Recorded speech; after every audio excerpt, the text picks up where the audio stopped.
வணக்கம். கோதை தமிழ் காணொளி. இதில் அரசியல் சம்பந்தமான ஒரு பதிவு. சமீபத்தில்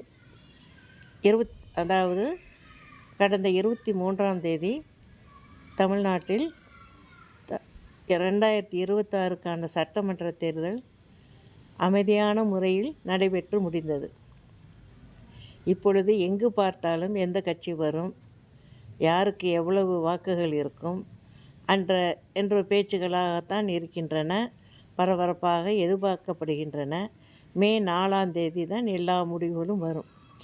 இடையில் சிலர் அவசரப்பட்டு எதையோ பேசுவதும் போஸ்டர் அடித்து ஒட்டுவதும் பார்க்கும்போது சமூக வலைதளங்களில் கண்டதையும் ஒரு ரீல்ஸும் போல் விடுவது, அதெல்லாம் இங்கு பேசுவதற்கே எனக்கு வெட்கமாகவும் இருக்கிறது, அருவருப்பாகவும் இருக்கிறது. சில பெண்கள் பேசுவதை பார்த்தால், சில குழந்தை கட்டாயப்படுத்திய தாய் தகப்பனை அடம் பிடித்து வாக்கு பெற செய்திருக்கிறார்கள் என்று ஒரு பக்கம் கோவையில் ஒரு கம்ப்ளைண்ட்டு போகிறது ஒரு கட்சி தலைவர் மீது. இதெல்லாம் நான் இந்த எனது 55 வருட அனுபவத்தில் இதை நான் பார்த்ததே இல்லை. கூட்டங்கள் யாருக்கும் வரும், அதுவே தானாக தலைவரால் கட்டுப்படுத்தப்படும், வாக்குகளும் மாறும், வாக்குகளும் பெறுவார்கள். வெற்றியும் பெற்ற தலைவர்கள் உண்டு, வெற்றி பெற்றவர்கள் பின்னால் காணாமல் போனவர்களும் உண்டு. இதையெல்லாம் நாம் பார்க்கும் பொழுது இந்த அனுபவத்தை எடுத்துக்கொள்ள இளைய தலைமுறையினர் தயாராக இல்லை என்பதைத்தான் இதுபோன்ற சம்பவங்கள் உணர்த்துகின்றன. பொதுவாக எல்லோர் வீட்டிலும் ஒரு பேச்சை நான் போகும்போது சிலரிடம் பேசும் பொழுது அறிந்து கொள்வது என்னவென்றால், பெரியவர்கள் ஒன்று சொன்னால் அவர்களுக்கு என்ன தெரியும் என்பது போல் இளைய தலைமுறையினர் கிளம்பி விடுகிறார்கள். சொல்வதை சுருக்கமாக சொல்லுங்கள், 2 வார்த்தையில் சொல்லுங்கள், எங்களுக்கு விவரங்கள் வேண்டாம் என்று அவர் கையில் இருக்கும் மொபைலில் பார்த்து கொண்டு அவர்கள் பிடித்த மாணவர்கள் பேசிக்கொண்டு தாங்கள் எங்கே இருக்கிறோம், எப்படிப்பட்ட இடத்தில் வளர்ந்திருக்கிறோம், என்ன மாதிரி வாழப்போகிறோம் என்ற ஒரு சிந்தனையே இல்லாமல் ஏதோ கையில் பணம் வருகிறது, அனுபவிச்சுட்டு ஜாலியாக இருப்போம் என்ற ரீதியில் தான் இருக்கிறார்கள். இதை நான் ஏன் சொல்கிறேன் என்றால், இன்று வாக்களிப்பு விஷயத்தில் அன்று 21 வயது இருக்கும் பொழுது ஒரு தெள்ள தெளிவாக இருந்த வாக்குமுறை 18 வயதுக்கு மேலும் வாக்களிக்கலாம் என்று வரும் பொழுது இன்று நாம் காணும் அளவு பாதிப்பு அது புதிதாக அறிமுகப்படுத்தப்பட்ட நிலையில் இல்லை அன்று. காரணம், எல்லோருக்கும் அரசியல் தெரிந்திருந்தது. நான் எல்லாம் 8ஆம் வகுப்பு படிக்கும் பொழுதே நமது அரசியல் நிர்வாகம் எப்படி இருக்கும் என்பதை பற்றிய ஒரு பாடம் எங்களுக்கு இருந்தது.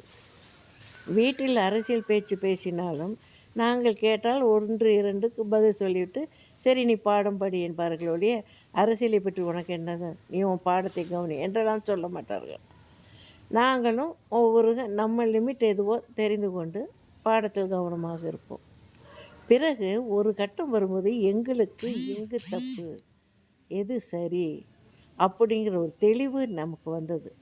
அவரவருக்கு பிடித்தமான நிலையில் வாக்களித்து கொண்டும் இதுவரை சொல்லப்போனால் காங்கிரஸ் கிட்டத்தட்ட ஒரு 20 வருஷத்துக்கு மேலாக நிகராக இருந்ததை இந்திய எதிர்ப்பு போராட்டம் என்று வரும்போது அது எந்த ஒரு எதிர்கட்சியும் தரவில்லை, பேசியிருப்பார்களே ஒழிய அந்த ஒரு போராட்ட வேகம் மாணவர் எழுச்சியால் வந்தது. அன்று இறங்கிய காங்கிரஸ் இன்னும் ஏறவில்லை, கூட்டணியில் தான் அது வாழ்ந்து கொண்டிருக்குது என்று சொல்ல வேண்டும்.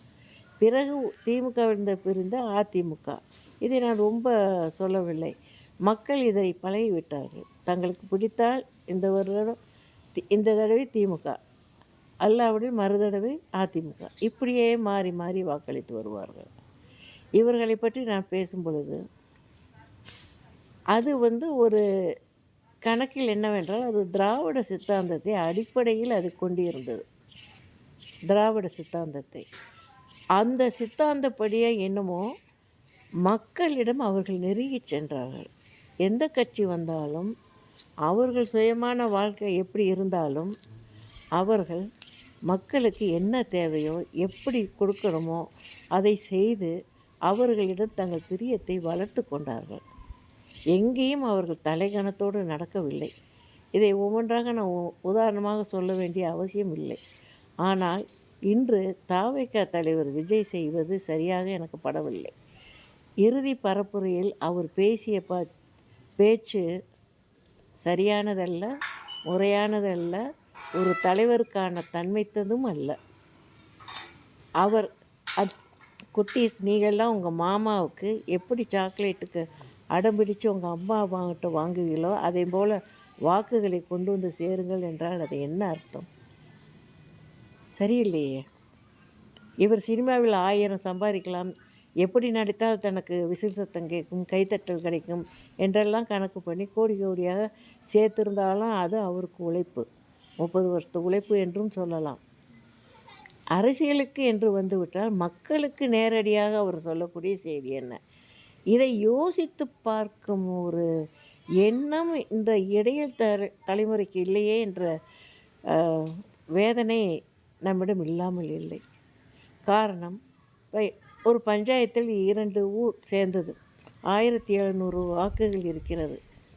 அதில் எல்லா கட்சியினரும் வணக்கமாக ஓட்டு கேட்டு வந்தார்கள். அதேபோல் தாவேக்காவும் நானும் பார்த்துருக்கேன், அவர்கள் வந்தார்கள். அந்த 1700இல் எப்படியும் அவர்களுக்கு ஒரு 300 வாக்குகள் விழுந்திருக்கும். இதெல்லாம் ஒன்றும் குறையில்லை, அது அவர்கள் இஷ்டம். ஆனால் மீடியாக்களில் தாங்கள் உடனே ஜெயித்தது போலவும் அவர் முதலமைச்சர் ஆனது போலவும் ஒரு போஸ்டர்களை ஒட்டி ஏன் இப்படி கேவலப்படுத்துகிறார்கள்? மற்றவர்கள் நம் மாநிலத்தை பார்த்து என்னவென்று நினைப்பார்கள்? கல்வி அறிவில் காமராஜர் காலத்திலிருந்து போட்ட அடித்தட்டம் திராவிட கழக ஆட்சியிலும் முன்னேறி எல்லாம் வரும்பொழுது இவர்கள் ஏன் இப்படி பின்தங்கி இருக்கிறார்கள்?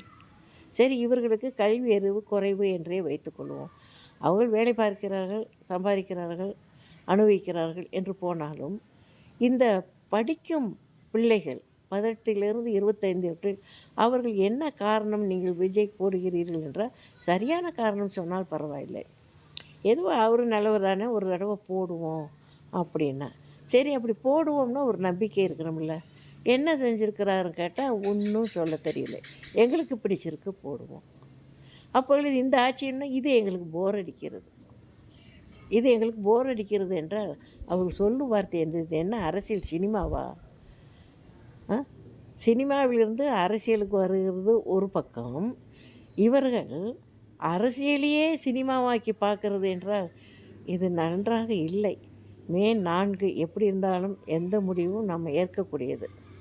அதன் பிறகு இந்த போன்ற தலைமுறைகளை திருத்தும் பொறுப்பு நமது தமிழக அரசுக்கு உள்ளது. அது எந்த கட்சி ஆட்சியில் அமர்ந்தாலும் இது போன்ற ஒரு சில வார்த்தைகள் வருகிறது, எனக்கு சொல்ல பிடிக்கவில்லை. ஒரு இம்மெச்சூர்டு யூத்ஸ் அவங்கள திருத்தணும். முதலில் பெற்றவர்கள் அவர்களை திருத்தணும். அவர்கள் எதையும் ஒரு பொறுப்பாக அதை சொல்வது போல் தெரியவில்லை எனக்கு. பார்ப்போம். நல்லபடியாக நடந்து முடிந்த தேர்தல் என்ற மகிழ்ச்சியோடு இப்படி ஒரு கசப்பான உணர்வையும் நாம் பார்க்க வேண்டியிருக்கிறதே, இந்த வேதனையில் இந்த பதிவை வெளியிடுகிறேன். நன்றி, வணக்கம்.